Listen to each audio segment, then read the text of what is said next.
नमस्कार, मैं साहिल दुबे। इस वक्त मैं मौजूद हूँ गोल्डननेस के फेज़ 1 में और आज यहाँ पर मेकिंग द डिफरेंस जो एनजीओ है उसने एक अनेक कार्य फिर एक बार किया है।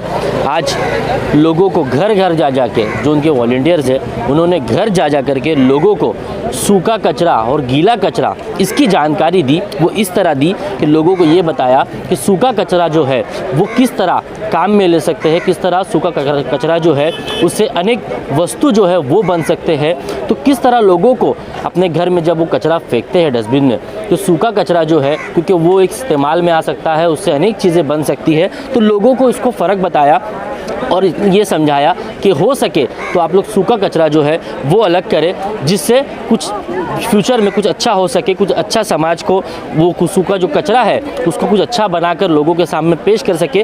तो मेकिंग द डिफरेंस जो एनजीओ है वो अनेक कार्य इस तरह करता है। इससे पहले भी हमने दिखाया रहेगा आपको कि गोराई में जो है जो पूरा बीच को जो है साफ़ किया था। तो लॉकडाउन के पीरियड से कहीं ना कहीं एक उभरता हुआ, मैं कह सकता हूँ कि उभरता हुआ जो है मेकिंग द डिफरेंस जो एनजीओ है ये लोगों के सामने उपस्थित हुआ है और अनेक कार्य जो है वो करता आया है। आज आप देख सकते हो कि आज यहाँ पे पूरे वॉलंटियर्स हैं। यहाँ पे आप देख सकते हो जो ये वॉलंटियर्स जो है पूरी तरह लोगों को घर जा करके लोगों को समझाया है, कचरे के बारे में बताया है। कहीं ना कहीं ये कचरा किस तरह होता है मैं आपको दिखाऊंगा कि ये जो कचरा है ये आप देख सकते हो कि इस तरह का जो कचरा है, जो सूखा कचरा है, गीला कचरा, जिस तरह लोग इसे कचरा समझ के लोग फेंक दिया करते हैं और इसका फ़र्क नहीं जानते कि सूखा गीला क्या होता है, तो लोग फेंक दिया करते हैं। अक्सर आपने देखा होगा। तो ये सूखा कचरा है, जिस तरह मेकिंग द डिफरेंस जो है इसको जमा करके और जो है अब इसको एक आकार दिया जाएगा, एक आकार में इसको बदल दिया जाएगा। तो इस तरह का काम जो है मेकिंग द डिफरेंस कई वर्षों से, करीबन जब से लॉकडाउन शुरू हुआ है तो अनेक कार्य और इस तरह के जो है अब नए नए प्रोजेक्ट और नए जो है काम कर रहा है। हमसे बात करते हुए दीपक विश्वकर्मा ने इसकी जानकारी दी। आपको सुनाते उन्होंने क्या कहा। मेरे साथ है मेकिंग द डिफरेंस के दीपक विश्वकर्मा जी। दीपक विश्वकर्मा जी, किस तरह आज फिर एक बार कार्य किया, घर जा के लोगों को कचरे के बारे में बताया। वो कचरा जो लोग कचरा ही समझते हैं कहीं ना कहीं, लेकिन आप उसका फ़र्क बता रहे हो अब लोगों को कि सूखा क्या है, गीला क्या है, सूखा किस काम में आएगा, गीला किस काम में जाएगा, किस तरह का ये था, किस तरह का किया। इसी के लिए हम पूरी टीम के साथ इस सोसाइटी में आए। इन लोगों को एक हफ्ते पहले हमने जागरूक किया था कि सूखा कचरा क्या होता है और गीला कचरा क्या होता है, और लोगों ने बड़े ही प्यार से उदारता के साथ इसको प्रकल्प को अच्छे से लिया और सब लोगों ने कचरा दिया है।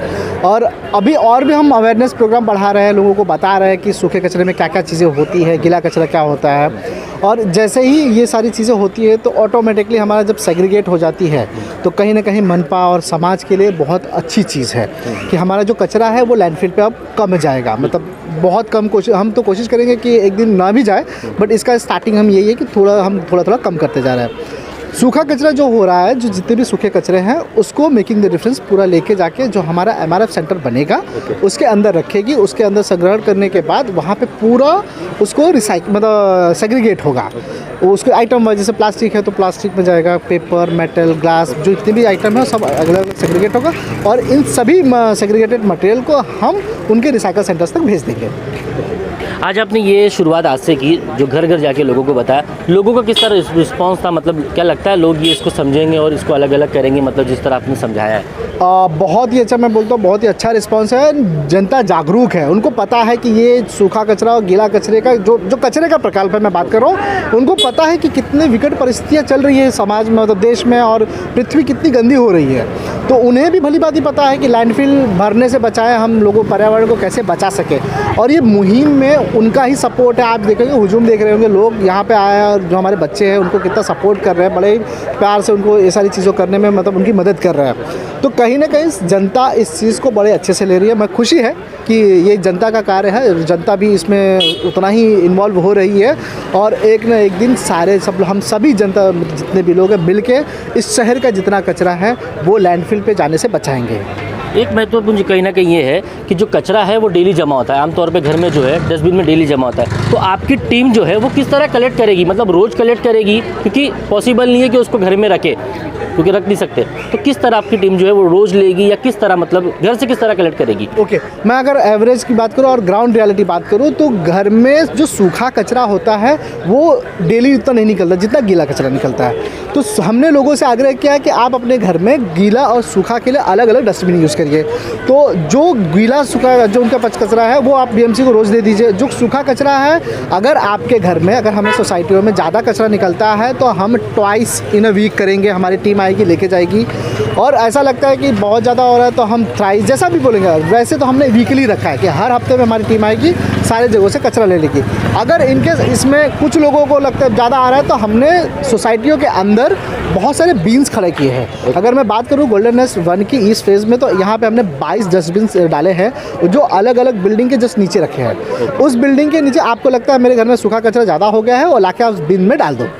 और ऐसे हमारे जितने भी बंदे, जो बच्चे हैं जो काम कर रहे हैं, जो इस मुहिम में लगे हैं, तहे दिल, मतलब मैं एनएसएस का तहे दिल से धन्यवाद करता हूँ कि सारे बच्चे यहाँ पे आज देख रहे होंगे 150-200 बच्चे हैं, वो आए हैं, ये सारे कचरों को उठा के हमारे सेंटर्स तक लेके जा रहे हैं। बिल्कुल, हमने देखा कि एनएसएस के जो बच्चे, उन्होंने पूरा गोराई जो है, जिस तरह जब हम पहुँचे थे तो वो पूरी तरह कचरों से भरा था, और एट दी एंड जब उसको 2 घंटे बाद देखा तो पूरी तरह वो क्लीन हो चुका था। अच्छा, उस टाइम दीपक जी जब आपने दिखाया था कुछ ग्लास था, उस तरह बना था, अभी मैं देख रहा हूँ कि किस तरह का अभी जो बनाया है वो कुछ और दिख रहा है। अभी क्या क्या बना है उससे?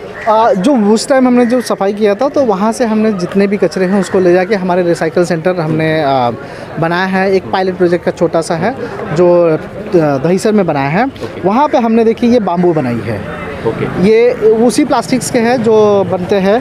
और ये देखेंगे तो मैं बात करूँ तो ये फ्लावर पॉट है। इसके अंदर से हम एक होल करने वाले हैं और फ्लावर पॉट, इसमें मिट्टी उट्टी डाल के पौधे रोपण करके हम ऐसे जो प्लास्टिक है ना, ये सोसाइटी से आज लेके जा रहे हैं। और महीने भर के अंदर इन सारे कचरों से जो प्लास्टिक से वस्तुएं बनेंगी, हम एज ए गिफ्ट इन सोसाइटियों को देंगे।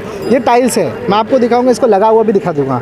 ये सारे लगते हैं टाइल्स, ऐसे बनते हैं राउंड में कोस्टर्स। तो ये हम धीरे धीरे R&D कर रहे हैं कि क्या क्या चीज़ें बन सकती है और समाज में क्या अच्छा, मतलब इसका सब्स्टिट्यूट आ सकता है। अगर फ्लावर पॉट, अगर लोग ऐसे रिसाइकल, क्योंकि इससे कोई नुकसान किसी को नहीं होना है। ये हमारे वेस्ट प्लास्टिक जो था, हमने जो घर से कचरा निकाला है ना, उसी से बनाया हुआ है। तो ऐसे बहुत सारी चीज़ें हैं जो बनेगी। ये अभी तो शुरुआत है, आप स्टार्ट होने दीजिए और लोगों को पता है, गूगल करिए आप क्या होता है प्लास्टिक से। जितने भी रिसाइकल हमारे घर में कचरा निकलते हैं, उन सारी चीज़ों में से मैक्सिमम चीज़ें रिसाइकल होती है। और जो नहीं होती है, जो प्लास्टिक नहीं हो पाती है, उसको रोड बनाने में भी काम आ रहा है। बिल्कुल। तो सरकारें रोड भी बना रहे हैं। तो प्लास्टिक कहीं ना कहीं जो हमें जो समस्या थी, प्लास्टिक सबको सबसे बड़ी समस्या थी प्लास्टिक का सब्स्टिट्यूट आ गया है, धीरे धीरे आ रहा है। लोग जागरूक होंगे, एक दिन ऐसा आएगा कि हमें प्लास्टिक के लिए जो आज जो दिक्कतें हैं वो कभी नहीं करनी पड़ेगी। लेकिन मेकिंग द डिफरेंस का ये अद्भुत कार्य कहीं ना कहीं बिगड़ी को बना रहा है। जो हम कहते हैं ना, बिगड़ी जो किसी काम का नहीं, उसको बना रहा है, उसको आकार दे रहा है। आज आप मीरा भाईंदर शहर से काम कर रहे हो, पालिका से किस तरह का, क्योंकि पालिका से कोई सपोर्ट मिले या किसी तरह की सहायता मिले पालिका से? मैं पालिका का बहुत तहे दिल से धन्यवाद करता हूँ कि उन्होंने इस प्रकल्प को समझा और उन्होंने इसको समझ के हमें एक 10,000 स्क्वायर फीट की जगह दी है, जिस पे हम एक MRF सेंटर खोलने वाले हैं। MRF सेंटर का मतलब जो काम है, वहाँ पे जितने भी सूखे कचरे का संग्रहण हुआ है उसको ले जाके सेग्रीगेट करके उसको रिसाइकिल सेंटर तक पहुँचाने का काम कर रहे हैं। तो धन्यवाद करता हूँ MBMC का कि उन्होंने हमें 10,000 स्क्वायर फीट दी है, जिस पर हम MRF सेंटर चालू करेंगे। अच्छा, ये जो कार्य है जो आज बिल्डिंग से शुरू किया, तो मीरा भाईंदर हालांकि बहुत बड़ा, तो ये हर सोसाइटी में जाके ये प्रोग्राम होने वाला है कि मतलब लोगों को जागरूक करने वाले हैं इस तरह का? हाँ ज़रूर, ये हमारा प्रोग्राम धीरे धीरे एक्सपांड होगा। पहले हमने एक सोसाइटी को लिया, बड़ी सोसाइटी जो 12 नंबर वार्ड में है, और इससे शुरुआत की है, और ऐसे हम पूरे मीरा भाईंदर में करेंगे। धन्यवाद। ये है मेकिंग द डिफरेंस के दीपक विश्वकर्मा जी, जो कोरोना काल से, पूरे पैंडेमिक से एक शुरुआत की थी कहीं ना कहीं, जो अलग अलग रूप में हर वक्त दिखाई दिए कहीं ना कहीं लोगों की मदद से लेकर के आज फिर एक बार अद्भुत कार्य शुरू किया है। जो प्लास्टिक है, लोगों को इसका बताया कहीं ना कहीं कि वेस्ट क्या होता है और काम की चीज़ क्या होती है, गीला कचरा, सूखा कचरा, ये लोगों को कहीं ना कहीं फ़र्क बताया और इससे अब बदलाव होगा, ये इनका ऐसा कहना है। HD news glamour times, Mira Bhayandar.